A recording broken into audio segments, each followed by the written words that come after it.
आज हम सब जो भी हैं वो हमारे विचारों का परिणाम है। व्यक्ति क्रिया बाद में करता है, पहले उसका मन विचार करता है कि ऐसा करे या ना करे। मन का संकेत पाते ही विचार क्रियान्वित हो जाते हैं।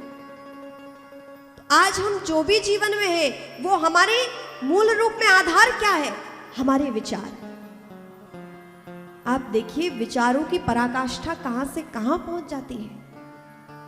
जीवन में व्यक्ति विचारों के परिणाम को कहां किस हद तक प्राप्त करता है। विचार जीवन में कितने महत्वपूर्ण है।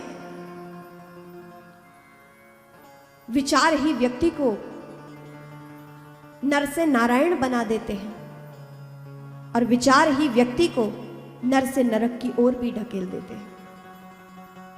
और ये भक्तों की कथाएं, ये प्रभु की कथाएं हमारे जीवन में हमें सद्विचार प्रदान करती है। आप देखें कि यदि विचार श्रेष्ठ हो जाए तो व्यक्ति मानव महामानव बन जाता है, और यदि विचार ही हमारे दूषित हो जाए तो वही नरक में भी चला जाता है। विचारों की गंभीरता को हमें समझना होगा कि विचार कितने महत्वपूर्ण है हमारे जीवन को बनाने के लिए। एक व्यक्ति एक ट्रस्ट का मंदिर था। आप इस घटना से समझेंगे कि विचार व्यक्ति को क्या से क्या बना देते हैं। एक ट्रस्ट का मंदिर के अध्यक्ष का मंदिर को बहुत सुंदर सजाने का भाव जागृत हुआ। जैसे हमारे गीता भवन ट्रस्ट के अध्यक्ष श्री राम एरन जी हैं, हमारे बाबूजी श्री प्रेमचंद जी गोयल जी ने भी गीता भवन मंदिर को कितना सुंदर और भी बना दिया है जब से व्यवस्थाएं संभाली। तो सभी आप लोग जो गीता भवन मंदिर से परिचित हैं जानते हैं। तो ऐसे ही एक ट्रस्ट के मंदिर के अध्यक्ष के मन में आया कि हम क्या करें, भगवान की सुंदर मंदिर में पेंटिंग बनवाएं, चित्रकारी करवाएं। तो क्या किया गया, खोज हुई कि कोई ऐसा श्रेष्ठ चित्रकार मिल जाए जो मंदिर में ऐसी दिव्य चित्रकारी करे जो देखे और देखते ही रह जाए। और चित्र का कैसा स्वरूप था, किस प्रकार का चित्र उन्हें चाहिए था? कहते हैं एक कंस भी बना हुआ हो और कृष्ण भी बना हुआ हो। कैसा चित्र चाहिए था? जहां कंस भी हो और कृष्ण भी हो। ऐसा सुंदर चित्र उन्हें अपने मंदिर में बनवाना था। वैसी चित्रकारी करे कौन? खूब खोजा गया, एक बहुत ही अच्छा चित्रकार मिल गया। उस चित्रकार ने कहा कि मंदिर में सुंदर आपकी चित्रकारी तो हो जाएगी, पेंटिंग तो बन जाएगी, लेकिन हमें ऐसा कोई पात्र चाहिए जिसको हम देखकर पेंटिंग बना सके। ऐसा कोई स्वरूप हमें चाहिए।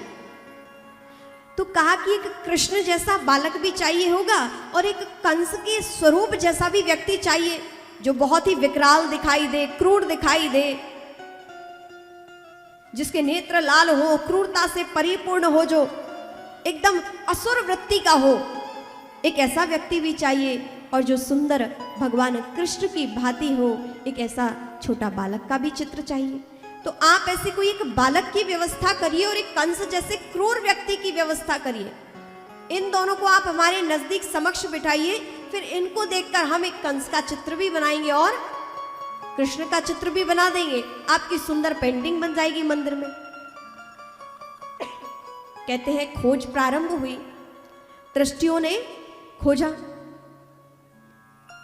कहते हैं एक सुंदर बालक तो मिल गया जो बिल्कुल भगवान कृष्ण की छवि उसमें दिखाई देती थी। सुंदर घुंघराले बाल, सांवला सनोना सा बालक, तिरछी उसकी चितवन, मुख पर तेजस्विता, और वही लगे कि मानो यदि भगवान कृष्ण होते तो ऐसे ही होते।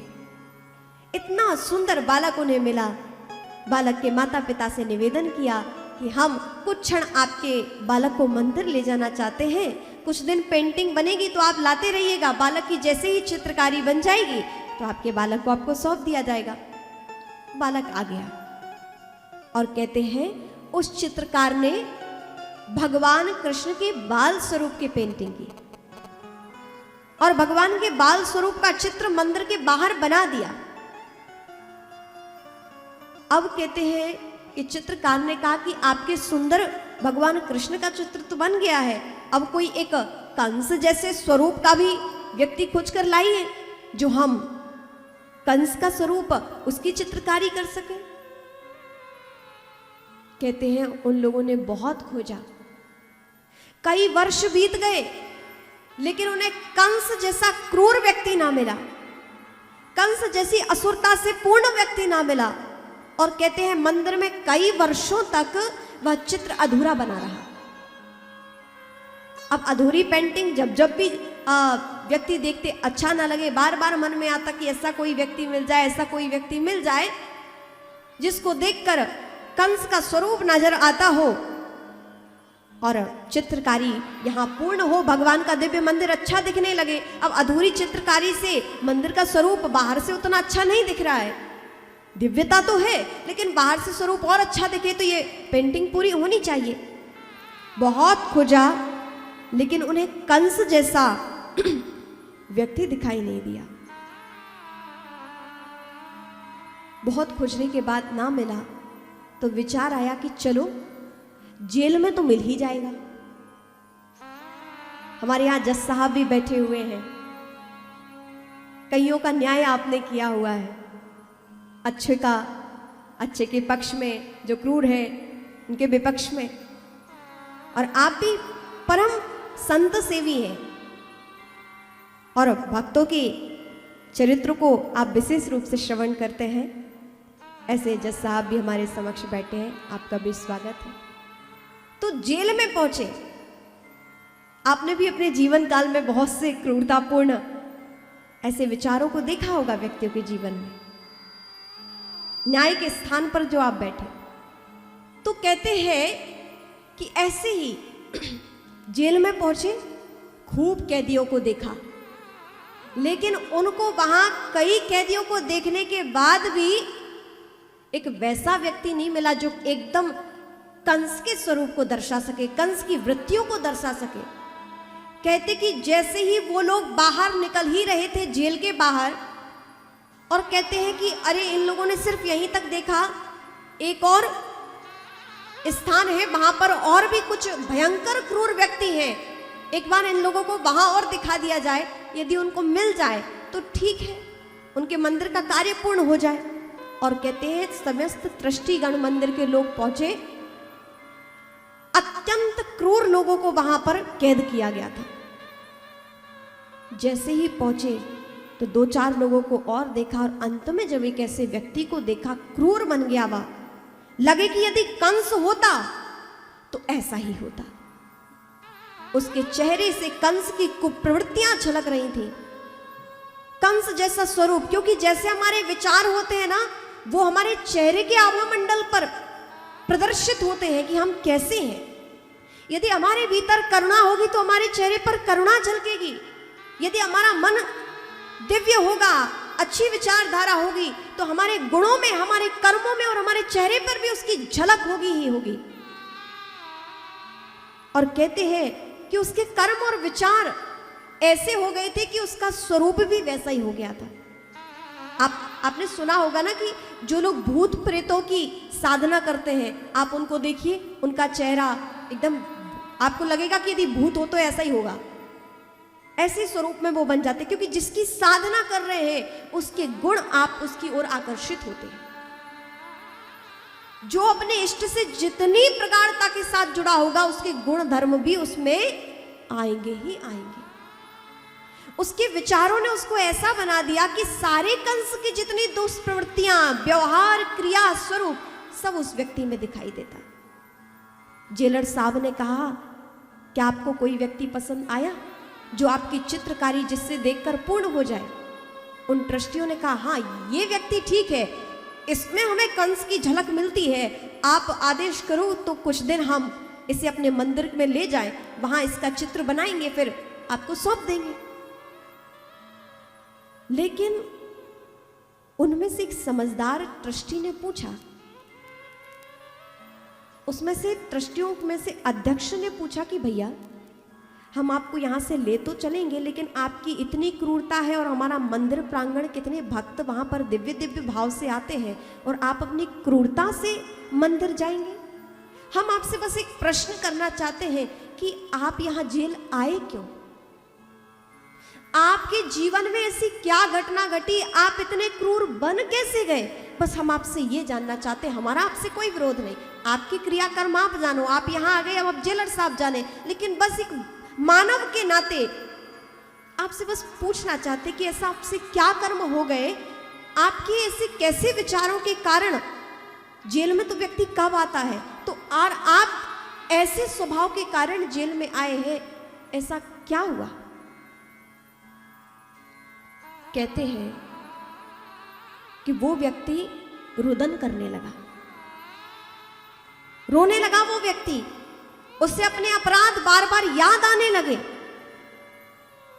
उसे बार बार अपने अपराध याद आए कि मैंने अपने जीवन काल में बहुत दुष्कर्म किए हैं, दुष्पाप किए हैं, ऐसे ऐसे कार्य किए हैं जो समाज के मौलिक गुणों का हनन होता है, जिससे मानवता खंडित होती है।